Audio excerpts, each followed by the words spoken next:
Nilikuwa nilisoma hadi form 4. Kipindi nipo shule ya msingi kuanzia darasa la 7 karibia na kwenye mtihani wa mwisho. Nikawa naenda choo, nikarudi kitu kama kimenipiga usoni. Kwa hiyo tangia pale nikaanguka, nika kama nakuwa na hali ya kufanyaje ya kuchanganyikiwa. Nikafanya tu mtihani vivyo naumwa, nikafaulu, nikaenda form 1. Nifika form 1 nikafika division 1, division 3 ndio mwisho. Nilipofika form 2 hali kana nazidi kubadilika. Nifanya mtihani napata division 3, napata division 3. Upo kuja mtihani wa mwisho, nimeenda siku ya kwanza kufanya mtihani wa NECTA. Nimefanya siku ya kwanza mtihani. Nimerudi nyumbani kana naumwa nikazidiwa. Nikaenda wapi? Hospitali mkoani. Wakaniambia inabidi nifanyeje, nilazwe. Baba akauliza atalazaje wakati inabidi aingie kwenye mtihani, aende akafanye mtihani. Kwa kuna vipingamizi vingi sana. Wakasema tukanunue dawa. Walikuwa tutaenda mshatoandaliwa dripu la damu tayari ameshalipia. Baba akasema utafanyaje? Nikamwambia baba tutoroke, mimi kesho nitafanyaje? Nikafanye mtihani. Tumfika tumeenda kuchukua dawa. Tukasema sababu hapa tuondoke, tukaondoka, tukatoroka. Nimfika siku ya pili, nikaomba, nikafika siku ya pili nikaenda shule nikafanya mtihani mpaka nikawa nimemaliza. Nikakaa nikasubiria matokeo yakatoka nikawa nimfaulu. Wow. Nimfika form 3 hali kana nazidi kubadilika. Kila ikifika siku ya Alhamisi ambayo ndio siku nilianza kuanguka tangia shule ya msingi. Nakuwa naumwa na naanguka. Nikaenda vivyo shule. Nakumbuka kuna siku mwalimu alikuwa darasani. Mimi nikakaa hali kanikuja tu ya kuondoka. Mwalimu ananiita mimi siitika. Nikachukua begi langu, nikatoka nje. Wanafunzi wakaanza kunikimbiza. Wakanikimbiza wakanikamata. Kuna walimu wengine walikuwa wameokoka. Wakanichukua, wakaniombea, nikarudi tena darasani. Ile hali ilikuwa inazidi tu kuzidi. Ikafika form 4. Mimi form 4 nimesoma miezi 6 tu. Ilipofika NECTA, yani kile kifika mtihani mikubwa ile mimi naumwa haiwezekani. Kile kifika mtihani mikubwa inaumwa haiwezekani. Nikasoma miezi tu 6. Nilivyosoma ifika mtihani wa NECTA, namshukuru Mwenyezi Mungu. Shangazi yangu hapa Mama Ivan alikuwa aniombea sana. Namshukuru Mungu NECTA nikafanya sikuumwa mpaka nimemaliza. Wow. Mbona mjampigia makofi kwa Yesu? Yuko mbali lakini kwa sababu kuna mtu yuko connected na madhabahu ambayo ina Mungu, maana yake akamwombea na akaweza kuwa salama. Kafanya kasoma miezi 6 lakini kafanya mtihani wa form 4 na kafaulu. Umeona Mungu hapo? Kwa nini usimshangilie Bwana Yesu? Najua namshukuru Mungu hata japokuwa nimpata ufaulu mpaka kuendelea. Ila babangu akaniambia sawa mfanye leo tunamshukuru kwa kuwa mfaulu hata cheti mfanyeje umepata. Akaniambia nataka nikupeleke chuo cha ufundi. Kati pale mimi nawaza mimi na Matsunya na yani kuna tukuta hali nanitokea kusahau, yani napoteza kumbukumbu kila kitu nakuwa nasahau. Na tangia nilipofika mara ya kwanza nikafikia kwa mamangu mdogo. Nikafika kwa siku nilikuwa nafua, kitu kile kanipiga kichwani nikaanguka. Nilivyoanguka yani sikujielewa, nikuja kama saa 6 hivi wakaniombea ndo nikaamka. Tukula siku ya tunasema mimi mama mdogo naenda kwa shangazi, akaniambia sawa nenda. Tangia nimfika siku ya kwanza sijawahi kuanguka, yani siumi kisho tutamshukuru Mwenyezi Mungu amenisaidie. Ila kuna hii yani hali tu ya kusahau ndo bado changamoto kwangu. Umeona Mpigie Bwana Yesu makofi jamani. Mara ya kwanza kitu kimekuja kumpiga, sema kitu. Sema kitu. Sema kitu. Na kiko kinampiga siku ya Alhamisi, si ndivyo? Kilikupiga siku gani? Ya Alhamisi. Alhamisi kitu. Kwa maeneo yote Mungu amemshindia. Alipokuja huko sasa ndo ameona Mungu anazidi kumshindia, lakini bado anasahau kwa sababu kitu kilimpiga. Si ndivyo? Mnaonaje na sisi tumpige kitu?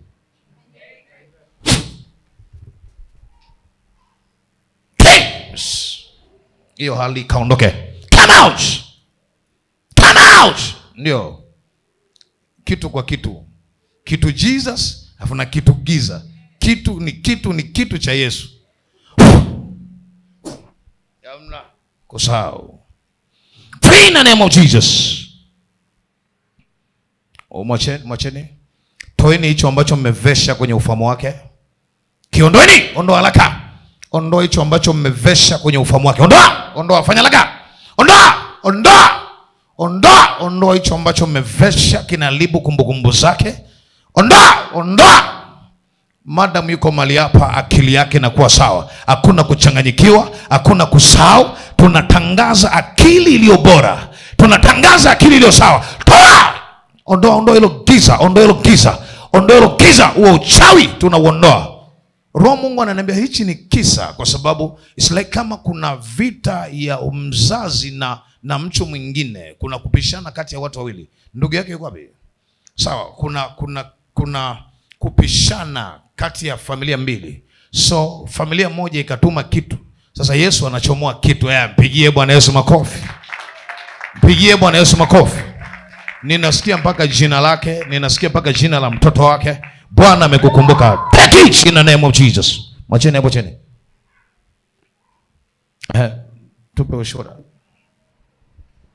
Bwana Yesu asifiwe. Kwa majina yangu naitwa Sarafina na Utoe sauti.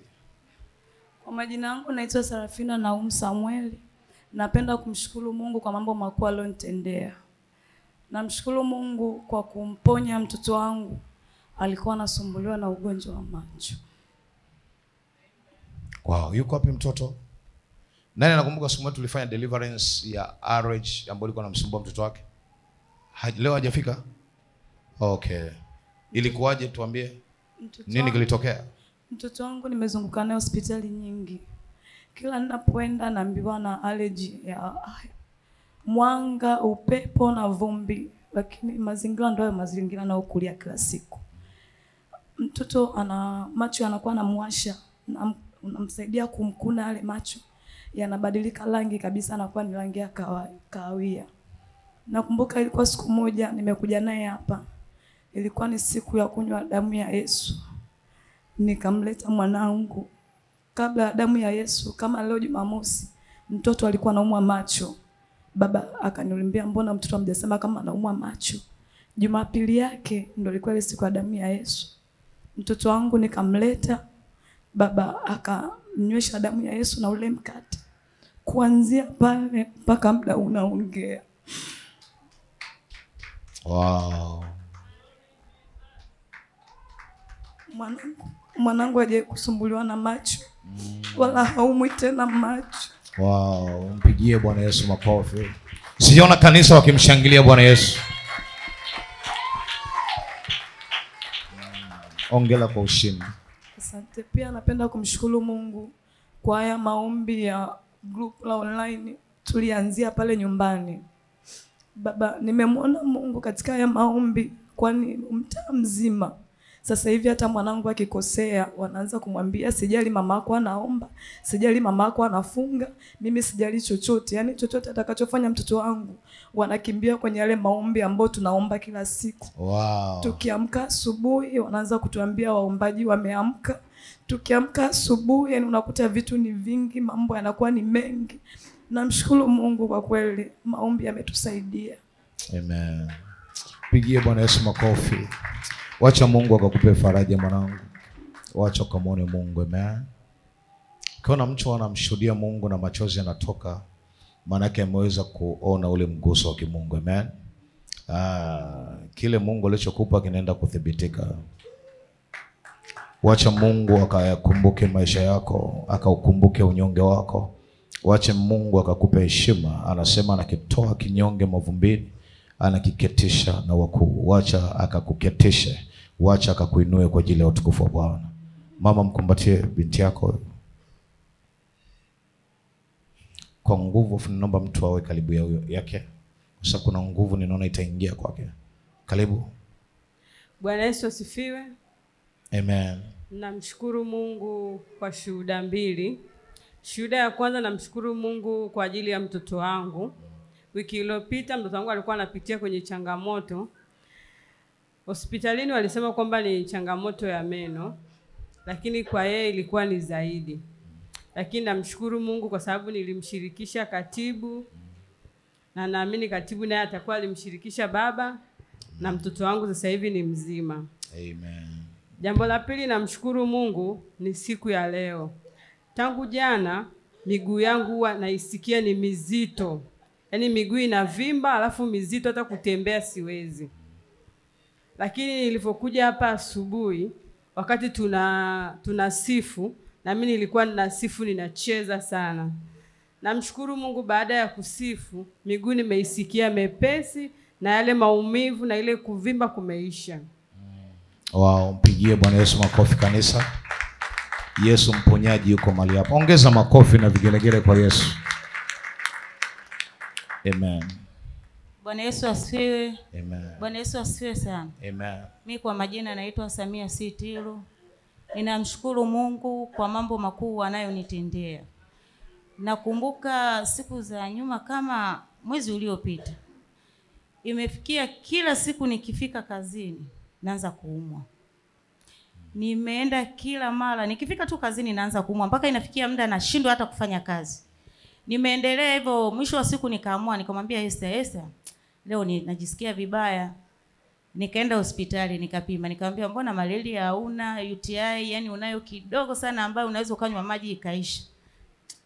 Nikarudi nyumbani. Nilipofika pale kazini nikasema isiwe shida, ninunue dawa. Nikanunua dawa ya UTI nikaanza kutumia. Nimetumia siku ya kwanza, siku ya pili, siku ya tatu nipo pale ofisini nimelala. Nikajikuta yani naishiwa nguvu, pumzi na bana. Nikamwambia Esther, baba yuko ndani? Ndiyo. Nikasema ngoja niende. Yani kwa hali nilionayo sasa hivi naweza nikafa hapa hapa. Nikawa nimetoka pale, nimeingia ofisini kwa baba pale nikiwa yani najisikia vibaya kiasi kwamba hata kutembea ni shida. Ninamshukuru Mungu, toka siku ile nilifanywa maombi nikafunguliwa mpaka sasa hivi nafanya kazi, sijajisikia kuumwa tena. Amen. Ongeza makofi kwa Yesu. Sijasikia vigeregere vya wa mama wa Jesus Christ Miracle Church. Jambo lingine ninalokwenda kumshukuru Mungu. Ninamshukuru Mungu kwa madhabahu hii ya Miracle. Kwa sababu toka nianze kuingia hapa mpaka sasa hivi nilipofikia hapa sio kama nilivyokuja. Niko mtu wa tofauti sana. Ninamshukuru Mungu kwa hilo, anazidi kunipandisha kwa viwango. Amen. Wow, mpigie Bwana Yesu makofi. Barikiwe sana. Amina. Bwana Yesu asifiwe. Bwana Yesu asifiwe kanisa. Amen. Mimi na mambo mengi ya kumshukuru Mungu ambayo kila siku anamtendea. Kwanza namshukuru Mungu kwa ajili ya maisha yangu, mahali nimefikia. Mungu amekuwa akinitunza, Mungu amekuwa akinihudumia kwa vitu vingi sana. Hata nauli ya kuja kanisani, Mungu amekuwa akiinua watu wakinihudumia kwa namna ya ajabu ambayo mimi mwenyewe inanishangaza. La pili, napenda kumshukuru Mungu kwa ajili ya huduma ya vijana. Mara kwanza Mungu vijana hawajapiga hata makofi na vigelegele kwa mwenyekiti wao. Mungu akaniongoza kwamba nikiwa nawaza kwamba vijana sasa tunatakiwa kuongezeka. Mungu akaniongeza kwamba tufunge siku 3. Nikasema na vijana kwamba tufungeni siku 3 kuanzia Jumatano mpaka Ijumaa. Tukafunga siku ya kwanza Jumatano, Mungu akazungumza na mimi kuhusu familia yangu, kuhusu dada yangu. Siku ya pili Mungu akazungumza na mimi kuhusu vijana, kuna nini katikati yetu. Na siku ya 3, kwa hiyo maombi yalikuwa na nguvu sana. Tumemuona Mungu kama vijana. Amen. Namshukuru Mungu kwa ajili ya hilo.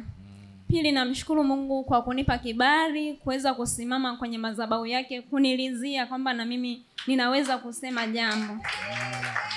Wow. Si kitu rahisi wala si kana kwamba mimi ninafaa au nina huduma kuliko wengine, lakini Mungu mwenyewe amenipendelea. Mimi ninashukuru kwa huo upendeleo ambao Mungu amenipa na kibali. Sikuwa nawaza kama siku moja nitafundisha, nitafanya. Hata siku ya jana nilikuwa ovyo tu, nilikuwa nimechoka nasoma Biblia na sinzia. Nikapata simu kwa baba kwamba Kathe mwanangu, kesho utasimama kwenye Sunday school. Hapo nikaona kama tumbo linauma. Nikaanza kuumwa ghafla, nikalala usiku mzima na alisha sijalala.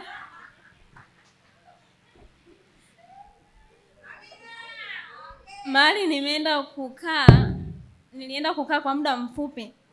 Nikisikia tu geti limefunguliwa na mimi nipo nje. Nikisikia geti, kuna mzazi nimeenda kumuuguza, nikasema sasa inakuwaje na huyu mzazi? Nikasema sasa nitaamka saa 9 usiku, nitafanya yote yanipasayo kufanya ili utumishi wangu usiwe na lawama. Safi. Nikaamka saa 9 usiku, nikapika. Kuna watu hapo natakiwa kuwapikia mchana, nikawapikia pilau la mchana. Kuna watu natakiwa kuwahudumia asubuhi, nikawahudumia wote, wenye chai, wenye uji, wenye nini, nikawahudumia. Nikafanya usafi, vyombo nilivyotumia nikaosha, nikamaliza kila kitu, na nikawai na nikafundisha. Si mimi, lakini ni Mungu ameniwezesha. Amen. Kwa hiyo namshukuru sana Mungu kwa upendo wake. Ni upendo mkubwa, namuona tangia nimefika hapa. Wow. Apigie Bwana Yesu makofi. Mbona unakimbia mwenyekiti? Hongera sana bwana. Ukasafisha na tumbo. Usijali, na wiki ijayo tena unafundisha, usiharishe. Sawa mwanangu. Barikiwe sana. Barikiwe sana. Amen. Bwana Yesu asifiwe. Kwa majina naitwa Brian Zakaria Mbilinyi.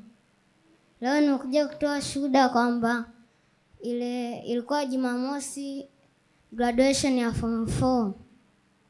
Alafu mimi nilikuwa nimeandaliwa kama kwenye uigizaji. Hasa kabla sijaenda kwenye kutizama hivi pembeni, kuna mama nilimwangalia.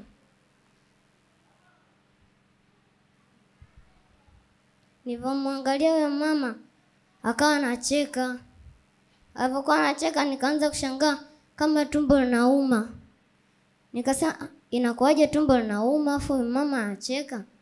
Akasema sio kawaida. Nikaenda pale kwenye kuigiza nikamaliza. Mamangu alikuwa tayari kashafika. Mama nikapiga naye pale story, alikuwa amekuja mdogo wangu mmoja mdogo wa kike. Nimekaa, baadaye nikala chakula, lakini mama akaniita akaniambia, wewe mbona leo kama sikuelewi? Hapo kichwa kilikuwa tayari kishaanza kuniuma.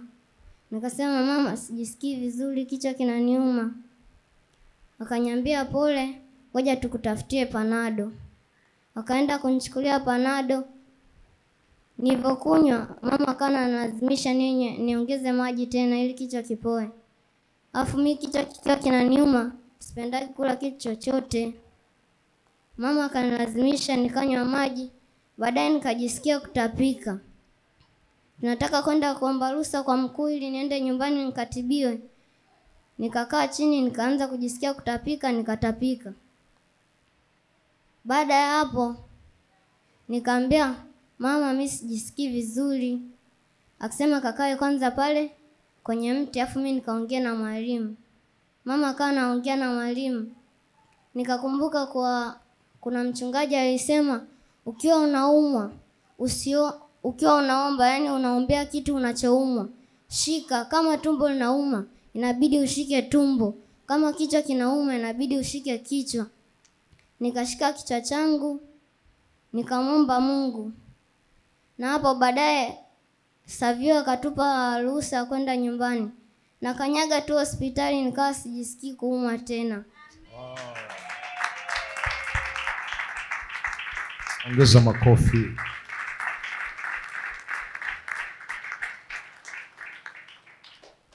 Lakini kila nikienda hospitali nikicheki, wananiambia niwe napima macho kwa sababu kichwa huwa kinaniuma upande mmoja afu mara kwa mara. Amina. Amen. Amen. Sawa. Pigeni makofi. Wewe utakiwi kana unataka kuvaa miwani? Una mpango wa kuvaa miwani? Mtumishi.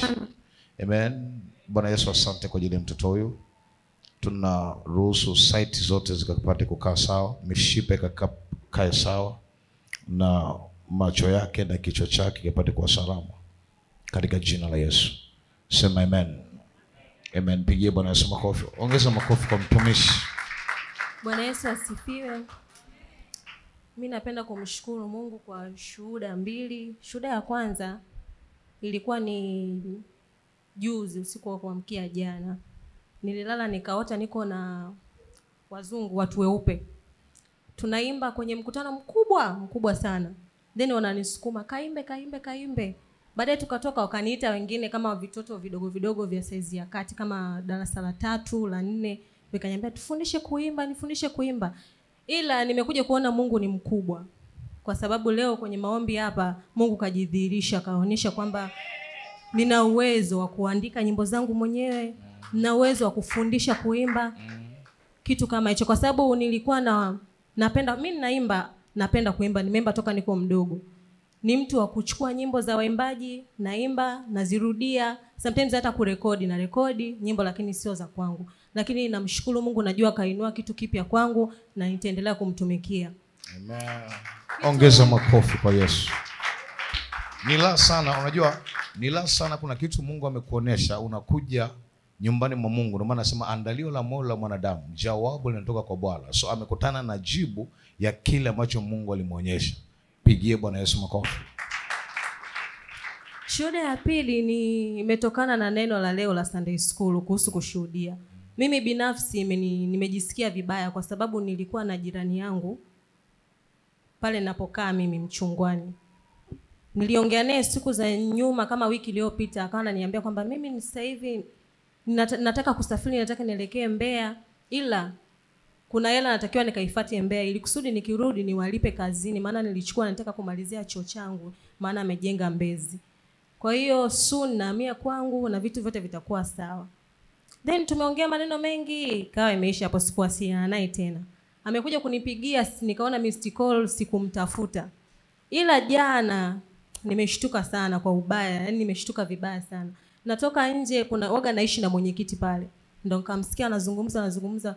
Kuna mtu alikuwa amelala ndani almost 3 days. Kakaa ndani mpaka majirani wakaanza kusikia harufu kwa majirani huku. Kumbe mtu alikuwa ameshafariki, anaitwa Sadiki. Alikuwa ameshafariki. Sasa nimejisikia vibaya kwa sababu pia sikupata neema ya kumwambia kwamba kuna Mungu, kuna nini. Vitu tumefundishwa leo, nadhani wote tuliokuepo Sunday School tumeelewa. Kwa hiyo mimi nawaambia, kama una rafiki yako unaona hayupo kwenye mwenendo wa Mungu, mwambie tu. Hatujui siku wala saa. Yes. Namshukuru Mungu kwa hilo, kwa sababu amenipa mwanga mpya na mimi nitawashuhudia watu na watakuja kwa Mungu. Amen. Na ndicho ambacho Mungu anataka kwenye maisha yetu. Mungu anataka sisi tuwe faida kwenye ufalme. Faida kwenye ufalme ni kuhakikisha wengine waweze kumjua Kristo. Hakuna faida kama huu ni mwaka mpya, tunaenda mwezi wa 3. Hakuna mtu ambaye umemzaa kwa Kristo.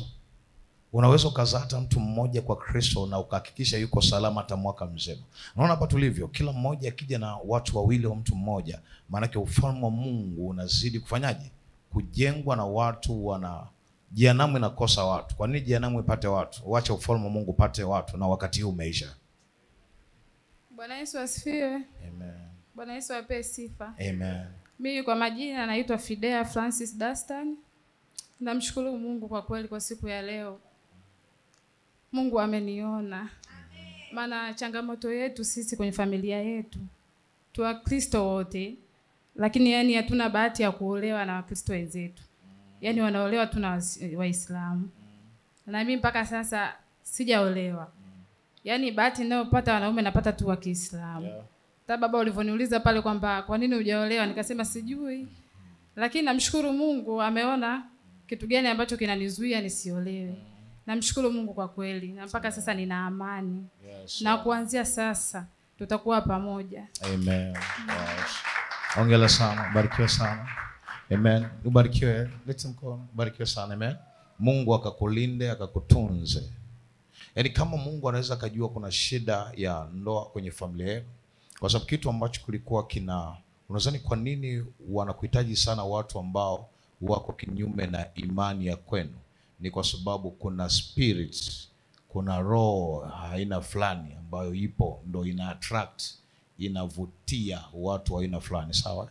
Lakini Mungu amekukumbuka, ongela kwa ushindi. Barikiwe sana. Bwana Yesu asifiwe.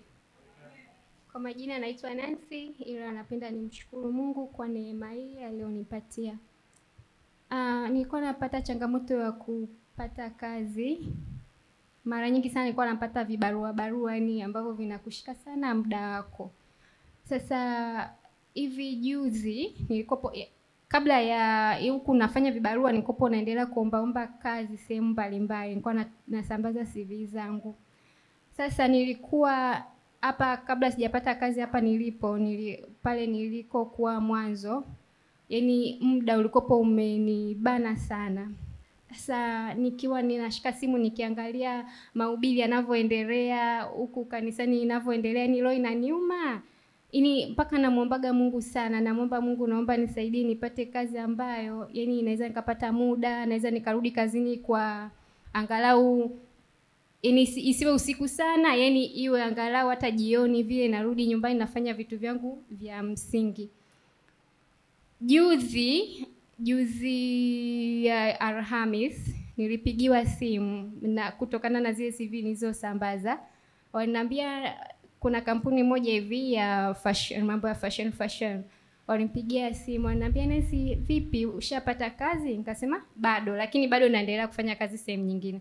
Nikasema bado. Akasema okay basi kama utakuwa hauna kazi bado hujapata kazi njoo ili tukufanyie interview. Nashukuru Mungu nilivyoenda kufanya interview nikapita nikakubaliwa, na muda wake wa pale kazini ukawa ni tofauti na huku kwingine. Sijai kupata kazi ambao off yake ni Jumapili toka nimezaliwa. Yaani hii ndo yaani ni neema afu na yaani mpaka yaani namshangaa Mungu, ila na hii kusema kweli nina furaha sana. Hii ndio Jumapili yangu ya kwanza kazini na nashukuru Mungu nipo kanisani. Kwa kweli Mungu ni mwema. Amen. Mpigie Bwana Yesu makofi. Ni ushuhuda mkubwa kwa Nancy. Mbona unakimbia kupata kazi ambayo wewe njoo hapa. Unajua niwaambie wanangu, yaani sio wao wa kuamlia wewe eti kwenda kanisani Jumapili kwa Mungu wako. Ukiona unapata kazi ambayo inakuchagulia siku ambayo wewe ni ya ibada. Sawa, unaona yule rafiki yangu pale. Sawa, ni Muislamu, lakini hakuna kitu ambacho wanaheshimu kama ibada. Sio la vizuri? Muda wa ibada ni muda ambao wanaacha mambo yote wanaenda kufanya ibada. Si ndivyo? Lakini sasa mimi nakwambia, mimi siwezi kukaa kwenye kazi hata kama inanilipa mamilioni alafu niwe kinyume na ibada. Ndio maana Mungu ametuonesha wakina Danieli walikuwa tayari kufanya ibada kwa ajili ya Mungu wao, wakakataa miungu mingine, wakakataa faida nyingine. Mimi ukiniambia kuwa hauji kanisani kwa sababu umeingia kazi Jumapili, ni kuwa huna akili kichwani, haumjui Mungu wako 100%. Sio vizuri? Watu wengi hawajui. The more unavyokaa mbali na Mungu kukosa ibada, ndivyo ambavyo yule Mungu wa dunia hii anakuvuta kwenye dunia. Hivyo unaelewa, kwa kadri ambavyo unakosa kufanya ibada ndio kiwango ambacho unavutwa duniani. Yes, kwa sababu ibada ni protection. So kwa nasi kweli ni ushuhuda. Kwa sababu ukimwambia mwanangu, wewe Mungu ndio kwanza, baba na kodi, yaani baba, yaani napiga hivi nalipa kodi piga ndio. Mungu hana likizo. Sawa? Hatimaye Mungu amempa kazi Jumapili, nampa nafasi. Sasa ukikuchenjia gia angani, lazima uoneshe Mungu wako ni nafasi ya kwanza. Haijalishi ni nini. Kuwa tayari kupoteza chochote, lakini sio kupoteza ibada. Mungu abariki sana.